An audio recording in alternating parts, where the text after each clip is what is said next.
For example నాడు నేడు కార్యక్రమం గురించి మాట్లాడాను. పాఠశాలల పరిస్థితి, ఎందుకంటే నేను చదువుకున్న మా ఓన్ స్కూల్లో బ్రహ్మాండంగా స్కూల్ ఇంప్రూవ్ అయింది. కొత్త బిల్డింగ్లు వచ్చాయి, తర్వాత వాటర్ సప్లై తర్వాత వచ్చేసి బ్రహ్మాండంగా స్కూల్స్ చూడగానే ఇది గవర్నమెంట్ స్కూల్ అన్న దీంట్లో బ్రహ్మాండమైన మార్పులు వచ్చాయి. అదేవిధంగా హాస్పిటల్స్ కావచ్చు. శ్రీకాకుళం దగ్గర మన కిడ్నీ పేషెంట్ ఎవరైతే ఉన్నారో వారి కోసం ఒక రీసెర్చ్ సెంటర్, ఉద్దానం ప్రాంతంలో రీసెర్చ్ సెంటర్ పెట్టడం. సో ఆ విధంగా జరుగుతున్న సందర్భంలో సుమారుగా 2,52,000 కోట్లు వాళ్ళు ఈ నవరత్నాల కింద వాళ్ళు డిస్ట్రిబ్యూట్ కూడా చేయడం జరిగింది. ఆ షెడ్యూల్ కూడా ఇచ్చేవాడు. కానీ అల్టిమేట్ గా ఏంటంటే ప్రజలు వాళ్ళు ఆలోచిస్తే ల్యాండ్ టైటిలింగ్ యాక్ట్ కొత్త చట్టం ఒకటి తీసుకొచ్చాడు.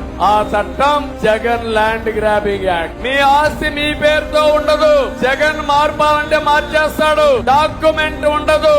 మీ ఆస్తి మీద ఆయన ఫోటో వేసుకుంటాడు. ప్రధానంగా అక్కడ ఎందుకంటే ప్రజలు ఇక మీ భూముల్ని లాగేసుకుంటారు. పట్టాదారు పాస్ పుస్తకాల మీద కూడా ఆయన ఫోటో పెడుతున్నారు. తర్వాత మీకు ఉపయోగించే ఏవైతే మీ బౌండరీ స్టోన్స్ ఉంటాయో వాట్ల మీద కూడా ఇదే వస్తుంది. కాబట్టి రేపు మీ భూములు మీ పేర్లలో ఉండవు అని వచ్చింది. యాక్చువల్ గా చూస్తే ఇది కేంద్ర ప్రభుత్వం నుంచి వచ్చిన ముసాయిదా ఆ యాక్ట్. సో వాటన్నిటి ఒక ప్రభావం ఒకటి ఉంది. తర్వాత వచ్చేసి ఈ కొన్ని ఇన్సిడెంట్స్ ఏవైతే జరిగాయి, ముఖ్యంగా police law and order issues కొన్ని జరిగిన ఇష్యూస్, ఫర్ ఎగ్జాంపుల్ సుధాకర్ కావచ్చు, వీటన్నిటి ఇన్సిడెంట్స్ కూడా ప్రభావం చూపించింది. తర్వాత ఈ 3 పార్టీలు కలిసి వచ్చాయి. సో ఆ విధమైన పరిస్థితులలో అక్కడ ఎలక్షన్స్ జరిగాయి. ఎప్పుడు కూడా ఏ పార్టీ అయినా కూడా ఉన్న దాంట్లో సక్రమంగా చేస్తే మనం మెచ్చుకోవాలి. There is no doubt.